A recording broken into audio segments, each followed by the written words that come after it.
안녕하십니까, 태백산직입니다. 우리는 사소한 것에 목숨을 건다. 리처드 칼슨 작품입니다. 문제를 딛고 올라서라는 주제입니다. 사람들은 자신을 짓누르는 스트레스의 가장 큰 원인이 일상생활에서 부딪히게 되는 크고 작은 각종 문제들이라고 생각합니다. 그리고 그것은 어느 정도 사실입니다. 하지만 좀 더 정확하게 평가한다면은 스트레스는 문제 그 자체보다는 문제에 직면한 사람이 그것을 다루는 태도와 더 관계가 있습니다. 다시 말해 스트레스는 문제를 어느 정도로 심각하게 취급하는가에 달려 있습니다. 즉 그것을 절체절명의 위기 상황으로 여기는가 아니면은 더 나은 삶을 살아가기 위한 교훈으로 생각하는가에 따라 달라지는 것입니다. 사람들이 겪게 되는 문제들은 무척 다양해 내용이나 크기, 심각성이 각기 다르지만 한 가지 공통점이 있습니다. 인생에 있어서 문제는 우리가 뭔가 달라지기를 바라는 것으로부터 시작된다는 것입니다. 문제를 붙잡아 안고 씨름하거나 문제가 사라지기를 바라는 마음이 강할수록 그것은 더욱 심각하게 느껴지며 우리는 이로 인해 더 많은 스트레스를 받는다는 것입니다. 그러나 다행히 그 반대가 될 수도 있습니다. 자신에게 나온 문제를 인생을 살다 보면은 어쩔 수 없이 거쳐야 하는 불가피한 부분으로 받아들이고 더 나은 삶을 위한 교훈으로 받아들인다면은 어깨의 짐이 다소 가벼워집니다. 자신이 한동안 씨름했던 문제에 대해 한번 다시 생각해 봅시다. 지금까지 그 문제에 부딪히게 될 때마다 어떻게 다뤄왔는가요? 사람들은 대개 머리를 싸맨 채 그 문제와 씨름하고 머릿속으로 하나하나 열게 가면서 반복해서 그것을 분석하려고 합니다. 하지만 누구도 문제를 완전히 해결하지는 못합니다. 당신도 이와 크게 다르지 않을 것입니다. 그 힘든 과정을 모두 거쳐 이르게 된 곳은 어딘가요? 더한 혼란과 스트레스는 아닌가요? 여기 이러한 문제를 극복할 새로운 방법이 하나 있습니다. 들어보겠습니까? 우선 그 문제를 머릿속에서 밀쳐내 버리고 그것에 저항하기보다는 수용하려고 노력해 보십시오. 감소 깊이 포용하라는 것입니다. 그리고 자기 스스로에게 그 문제가 어떤 귀중한 교훈을 담고 있는지는 아는지 물어보라는 것입니다. 혹시 조심성과 인내력을 좀 더 길러야 한다는 속삭임이 들려오지는 않는지요? 탐욕, 질투, 부주의, 용서에 대해서는 지금 상대하고 있는 문제가 무엇이든 그거로부터 뭔가를 배우려고 하는 적극적인 자세로 좀 더 유연하게 생각해 볼 수도 있지는 않을까요? 눈앞에 펼쳐진 문제들을 이러한 관점에서 파악하는 사람에게는 그 문제가 단단히 움켜쥐었던 주먹을 펼 때처럼 부드럽게 다가설 것입니다. 그리고 대부분의 문제가 그때까지의 생각과는 달리 자신의 생활에 그다지 위험을 불러일으킬 만한 것이 아니라는 것을 깨닫게 될 것입니다. 그리고 항상 그렇듯이 일단 배워야 할 것을 깨닫고 나면 그 문제는 그 사람의 인생에서 서서히 사라지기 시작합니다. 다음 주제는 모든 것은 그럴 수도 그렇지 않을 수도 있다는 것입니다. 옛날 어느 마을에 무척 현명한 노인이 살고 있었습니다. 마을 사람들은 그 노인이 자신들의 질문과 걱정거리에 대해 지혜로운 답을 알려줄 것이라 믿었습니다. 어느 날 마을의 한 농부가 그 현명한 노인을 찾아가 다급한 목소리로 물었습니다. 어르신은 현명한 분이시니 제발 저를 좀 도와주십시오. 무서운 일이 일어났습니다. 기르던 황소가 갑자기 죽어버렸습니다. 이제 제게는 땅을 갈 가축이 하나도 없습니다. 제게 이보다 더 나쁜 일은 어디 있겠습니까? 그러나 현명한 노인은 그럴 수도 그렇지 않을 수도 있지 하고 대답했습니다. 이 말을 들은 농부는 서둘러 마을로 돌아가 이웃 사람들에게 그 노인이 미쳤다고 말했습니다. 분명 그 일은 농부에게 일어날 수 있는 가장 불행한 일이었습니다. 그런데 그 노인은 왜 그것을 깨닫지 못하는 것일까요? 한데 바로 그 다음날 튼튼하고 젊은 말 한 마리가 농부의 밭 근처에서 발견되었습니다. 그는 그 말을 잡아다가 죽은 황소 대신 일을 시켜야겠다고 생각했습니다. 말을 얻은 농부는 무척 기뻤습니다. 황소를 부릴 때보다 밭을 가는 일이 너무도 쉬워졌던 것입니다. 그는 현명한 노인을 찾아가 사과했습니다. 당신의 말씀이 옳았습니다. 현명한 분이시여, 황소를 잃은 것이 제게 가장 나쁜 일은 아니었습니다. 그것은 사실 축복이었습니다. 제가 황소를 잃어버리지 않았더라면 말을 얻지 못했을 것입니다. 이것이말로 제게 일어날 수 있는 가장 좋은 일이 아닌가요? 그러나 현명한 노인은 다시 한번 그럴 수도 그렇지 않을 수도 있지 하고 말했습니다. 농부는 다시 그 노인의 말이 옳지 않다고 생각했습니다. 노인은 제정신이 아닌 것이 틀림없다고 생각했습니다. 하지만 농부는 앞으로 자신에게 무슨 일이 벌어지게 될지 모르고 있었습니다. 며칠 후 농부의 아들이 그 말을 타다 낙마를 하고 말았습니다. 이 때문에 그는 다리를 다쳐 수확을 도울 수가 없게 되었습니다. 농부는 이럴 수는 없어. 이제 우리는 굶어 죽게 되고 말 거야. 하고 땅이 꺼진 듯한 한숨을 지었습니다. 그러곤 다시 한번 현명한 노인을 찾아갔습니다. 이번에는 그는 말을 얻은 것이 좋은 일이 아니라 그걸 어떻게 아셨나요? 당신의 말씀이 또 옳았습니다. 제 아들이 다리를 다쳐 추수를 도울 수 없게 되었습니다. 이번 일이야말로 제게 가장 나쁜 일이라고 확신합니다. 이번에는 제 말에 동의하셔야 할 것입니다. 하고 말했습니다. 하지만 전과 마찬가지로 현명한 노인은 조용히 농부를 바라보며 연민이 가득 담긴 목소리로 그럴 수도 그렇지 않을 수도 있지 하고 말했습니다. 노인이 그토록 무식한 것에 화가 난 농부는 투덜대며 마을로 돌아갔습니다. 그러나 그 일이 있은 바로 다음날 마을에 군대가 들어와 몸이 성한 사람들을 모두 얼마 전 시작된 전쟁터로 끌고 갔습니다. 그 농부의 아들은 마을에서 전쟁터로 징용되지 않은 유일한 젊은이였습니다. 그는 다른 많은 젊은이들이 싸우다 죽을 것이 뻔한 잔인한 전쟁을 피하여 살아남을 수 있게 되었습니다. 이 이야기는 우리에게 특별한 교훈을 들려줍니다. 실제로 앞으로 무슨 일이 일어날지는 아무도 모릅니다. 다만 무슨 일이 일어날지 안다고 생각할 뿐입니다. 사람들은 자신에게 일어난 일들에 특별한 의미를 부여하려 하고 이것으로부터 거창한 사실을 끄집어냅니다. 그리고 머릿속으로는 앞으로 일어날지도 모르는 끔찍한 일들에 대한 시나리오를 만들고 그것을 과장되게 부풀려 생각합니다.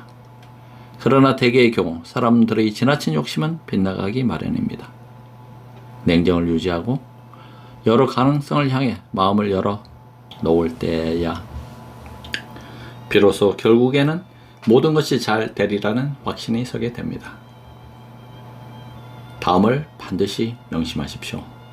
모든 것은 그럴 수도 그렇지 않을 수도 있다는 것을. 다음 주제는 자신의 모습 그대로 인정하라는 이야기입니다.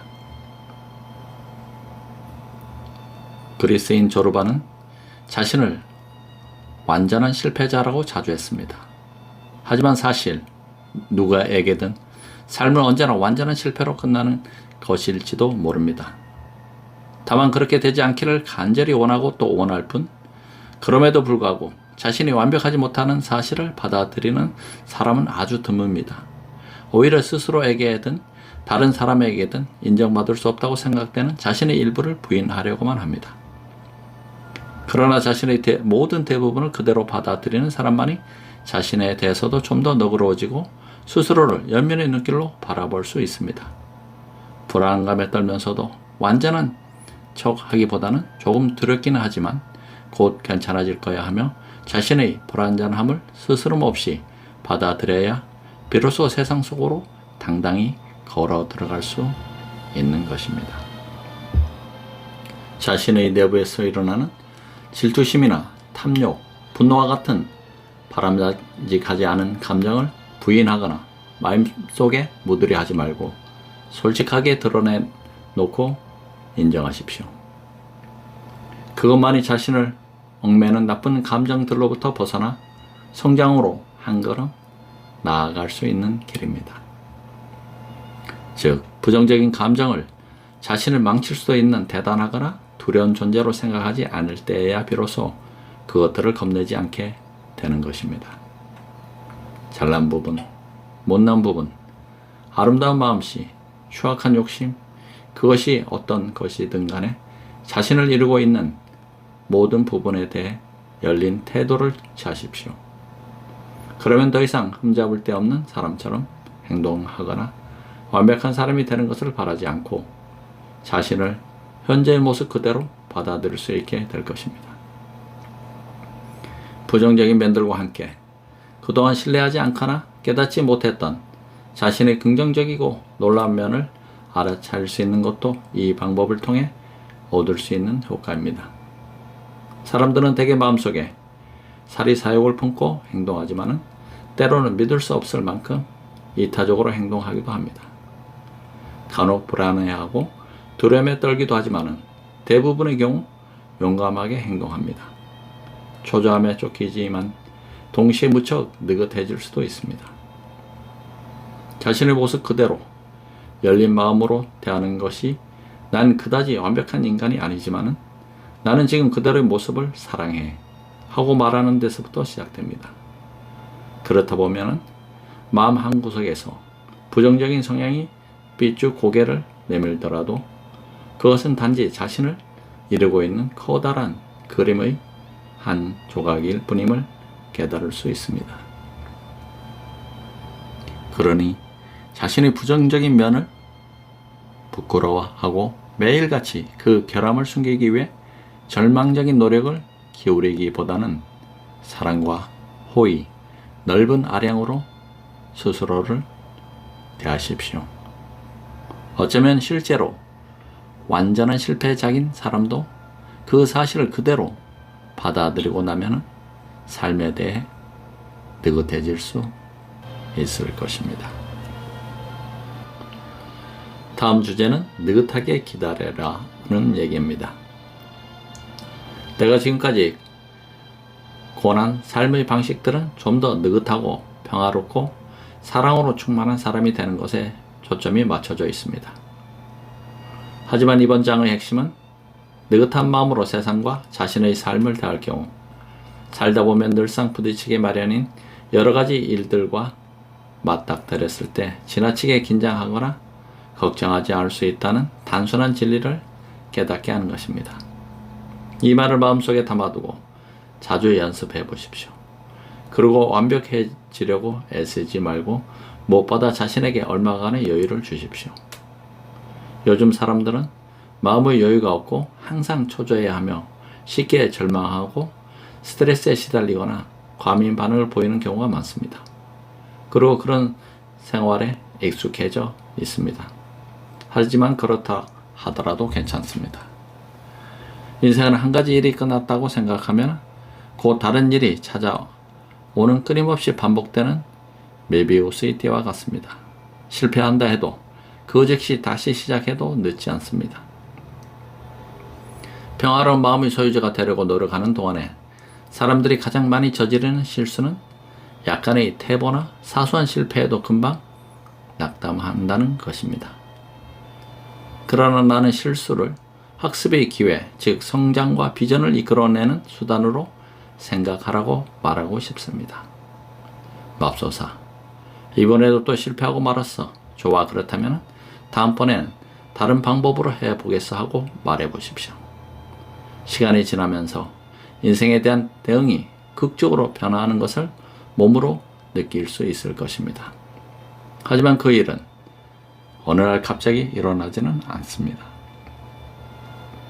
어느 책에선가 나는 마음이 편치가 않아 당신도 마찬가지고 하지만 괜찮아 라는 글을 읽은 적이 있습니다. 나 또한 그렇게 말하고 싶습니다. 여유를 가지십시오. 누구도 완벽할 수 없습니다. 완벽에 가까이 다가가는 것도 쉽지 않습니다. 중요한 것은 지금 최선을 다하고 있으며 옳은 방향으로 나아가고 있다는 점입니다. 비록 나약한 인간에 지나지 않더라도 미래에 대한 희망을 가슴에 품고 진정으로 자신을 사랑하는 법을 배울 때 우리는 행복한 삶에 조금씩 가까이 다가서게 되는 것입니다. 다음 주제는 작은 일부터 도와라는 이야기입니다. 테레사 수녀는 우리는 이 세상에서 위대한 일을 할 수는 없다. 단지 위대한 사랑을 갖고 작은 일들을 할 수 있을 뿐이다 하고 말했습니다. 사람들은 위대한 일을 하겠다는 거창한 계획을 세우곤 하지만 대부분 지금 당장 해야 하는 사소한 일들이 계획의 실행을 방해하기 마련입니다. 한 친구가 내게 나는 내 삶을 봉사하는 데 바치고 싶어. 하지만 아직 아무것도 못하고 있어. 언젠가 크게 성공하면 어려운 일들을 위해 많은 일을 할 작정이야 하고 말한 적이 있습니다. 하지만 그가 성공의 길로 달려가고 있는 와중에도 길가에는 배고픈 사람들과 친구와 절실히 필요한 노인들, 자녀를 돌봐줄 부모가 필요한 어머니들이 있으며 주위에는 글을 읽을 줄 모르는 사람들과 페인트 칠을 도와줄 수 있는 사람을 찾는 이웃도 있습니다. 그리고 거리에 쓰레기가 널려 있고 관심을 쏟아야만 하는 사람들과 도움의 손길이 필요한 수천 가지 일들이 있습니다. 테레사 수녀의 말이 옳습니다. 우리에게는 세상을 바꿀 만한 힘도 없지만은 세상을 좀 더 밝은 곳으로 만들기 위해 맨 앞에 직접 나설 필요 또한 없습니다. 실제로 우리가 할 수 있는 일이라곤 지금 당장 실천할 수 있는 작은 친절들 뿐입니다. 그러나 이처럼 사소한 봉사조차 행동으로 옮기기란 결코 쉬운 일이 아닙니다. 대기업들처럼 수백만 달러의 기부금을 내는 것만이 위대한 행동은 아닙니다. 양로원에서 1시간 동안 자원봉사를 하거나 스스로를 전혀 부양할 수 없는 누군가를 위해 $5짜리 선물을 하는 것 또한 위대한 행동입니다. 어리석게도 자신의 작은 친절이 거의 아무런 변화도 일구어 내지 못한다는 사실에만 초점을 맞추는 사람은 금세 좌절하고만 맙니다. 그런 사람은 자신이 아무 일도 하지 않는 것은 아무리 애를 써도 조금 더 변하지 않는 세상에 대한 절망감 때문이라고 변명하곤 합니다. 하지만 어떤 일이 되었든 간에 크든 작든 아주 사소한 일이든 그것에 조금이라도 관심을 쏟고 행동으로 옮기면 나눔의 기쁨을 느낄 수 있고 이 세상을 좀 더 밝은 곳으로 만드는데 한몫하는 것이라는 사실은 변함이 없습니다. 그리고 세상은 그 작은 봉사들로 인해 조금씩 살만한 곳으로 되어가고 있는 것입니다. 다음 주제는 지금부터 100년 후를 상상해 보라는 이야기입니다. 최근에 나의 절친한 친구인 패티는 자신이 가장 좋아하는 작가로부터 놀랄만한 삶의 지혜를 얻게 되었습니다. 그녀는 이 지혜를 나에게도 나누어 주었고 이것은 나로 하여금 인생을 새롭게 바라보게 해주었습니다. 사실 100년은 그다지 긴 시간이 아닙니다. 하지만 한 가지만은 분명합니다. 지금부터 100년 후 현재를 살아가고 있는 사람 모두는 이 지구상에서 완전히 사라지게 될 것입니다. 이러한 생각은 위기의 순간이 닥쳐오거나 가중한 스트레스에 삶의 염증을 느낄 때 큰 도움이 됩니다.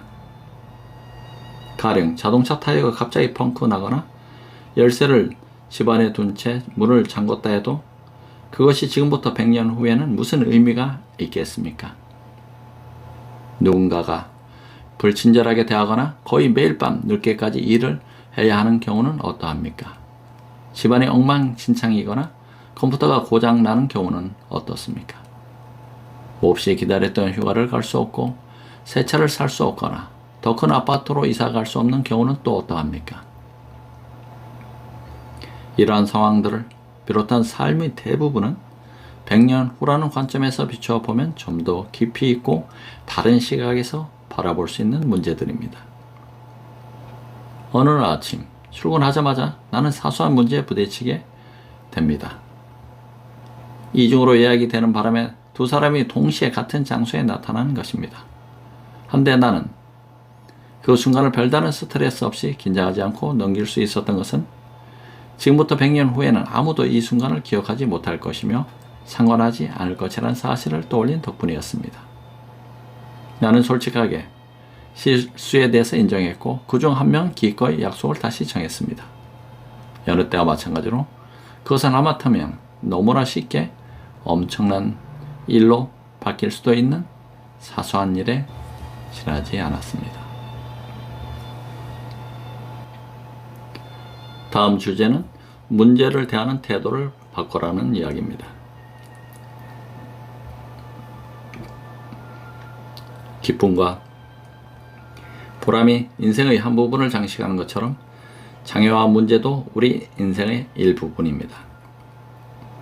자신의 모든 문제들을 제거한다고 해서 반드시 진정한 행복이 찾아오는 것은 아닙니다.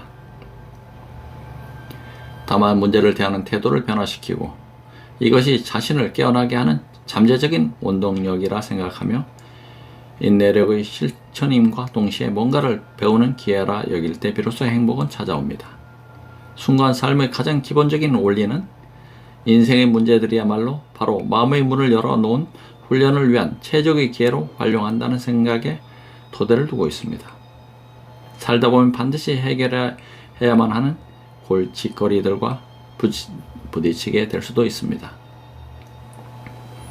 하지만 대부분의 문제들은 우리가 인생을 실제 모습과는 다른 어떤 것으로 만들려고 하는 과정에서 저절로 생겨난 것이라는 점을 먼저 알아야 합니다. 내적인 평화는 인생의 불가피한 모순들, 고통과 쾌감, 성공과 실패, 기쁨과 슬픔, 탄생과 죽음 등을 이해하고 수용하는 데서 우러나옵니다. 일생 동안 겪게 되는 문제들은 우리를 우아하고 겸손하고 인내력을 지닌 사람으로 다시 태어나게 해줍니다.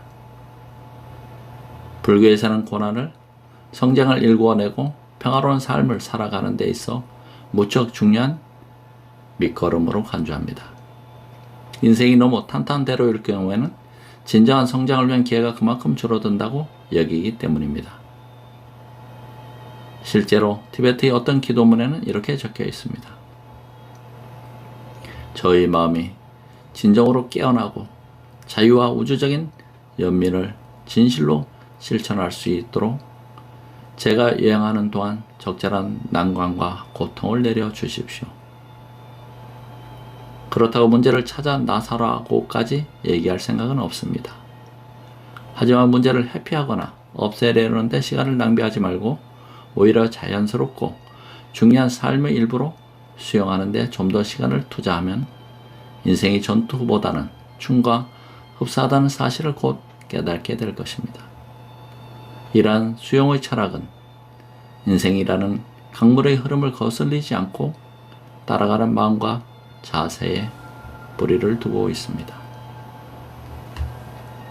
다음 주제는 입장 바꿔 생각해보라는 이야기입니다.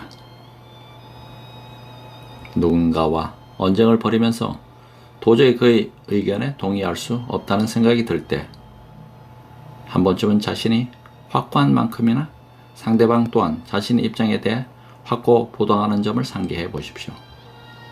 무척 흥미로운 일이 될 것입니다. 우리는 대개 항상 한편만을, 즉 자신의 입장만을 생각합니다. 이것은 새로운 것을 매우 꺼려하는 고집스러운 자아의 잘못된 습성입니다. 또한 이것은 불필요하게 많은 스트레스를 야기하는 습관이기도 합니다. 내가 처음으로 남의 입장이 되어 문제를 살펴보려는 노력을 시도했을 때 놀랍게도 그것은 나에게 아무런 상처를 주지 않았습니다. 오히려 반대 의견을 가진 사람과 더 가까워지는 기회를 제공해 주었습니다. 가령 한 친구가 자유주의자들 혹은 보수주의자들이야말로 우리 사회에서 문제를 일으키는 주범들이야 라고 말한다고 가정해 봅시다. 이때 반사적으로 자신의 입장, 그것이 무엇이든 방해하려 들지 말고 반대 의견으로부터 새로운 것을 배울 수 있는지 곰곰이 따져보도록 하십시오. 그리고 친구에게 왜 그렇게 생각하는지 물어보십시오. 마음속에 나쁜 동기를 숨긴 채 혹은 자신의 입장을 방어 내지 증명하기 위한 준비 과정으로서가 아니라 다른 관점으로부터 뭔가를 배우려는 생각으로 그렇게 해보라는 이야기입니다.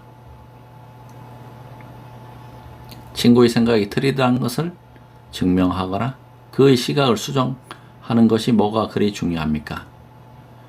친구가 자신의 생각이 옳다고 여기고 만족을 느끼도록 그냥 내버려 두면 어떻습니까? 이렇게 한다고 해서 주관도 없는 소심한 사람으로 평가받지는 않습니다. 자신의 믿음에 대해서 열정이 없다거나 자신이 옳지 않다는 것을 인정하라는 뜻도 아닙니다. 단지 다른 관점에서 문제를 살펴보라는 것뿐입니다. 그리고 먼저 이해하려고 노력하라는 것입니다. 계속해서 자신의 입장을 옹호하고 변명하는 데는 많은 에너지가 소모됩니다. 반면 다른 누군가가 옳다고 생각하게 내버려 두는 일에는 전혀 힘이 들지 않습니다. 그것은 서로의 기운을 북돋아 줍니다. 게다가 다른 입장과 관점을 이해하려는 노력에는 몇 가지 썩 괜찮은 결과들이 뒤따릅니다. 첫째, 내가 새로운 것을 배울 수 있습니다. 이를 통해 자신의 사고를 넓힐 수 있음은 물론입니다. 둘째, 침을 튀겨가며 자신의 생각을 강요하고 걸핏하며 말을 가로막을 때보다 상대방의 말에 귀 기울일 때 그 사람은 당신을 훨씬 높이 평가하고 존중하게 됩니다. 상대의 말을 가로막는 것은 상대를 더욱 완고하고 방어적으로 만들 뿐입니다. 보다 유연한 태도로 다가서면 상대 역시 그렇게 됩니다. 물론 당장 변화되지는 않겠지만 언젠가는 그렇게 됩니다. 먼저 이해하려고 노력하다 보면 자신만이 옳아야 한다는 욕심을 초월해 자신과 논쟁 중인 사람마저도 진심으로 존중하게 됩니다. 일종의 무조건적인 사랑을 실천하는 것입니다. 입장 바꿔 생각해 보기의 또 다른 이점은 상대방 역시 당신의 말을 경청하려고 노력할 것이라는 점입니다. 물론 그가 당신의 말에 귀 기울일 거라는 확실한 보장은 없지만 이것 한 가지만은 분명합니다. 당신이 상대의 말에 귀 기울이지 않을 경우 상대 또한 당신의 말에 주목하지 않을 거라는 사실입니다. 당신이 먼저 손을 내밀고 상대의 얘기에 귀 기울이면 양측 모두가 완고한 태도를 취하고 서로에게 등을 돌리는 사태를 막을 수 있습니다. 우리는 사소한 것에 목숨을 건다. 리처드 칼슨 작품 8번째 이야기였습니다. 태백산지기와 함께 해주셔서 대단히 감사합니다. 고맙습니다.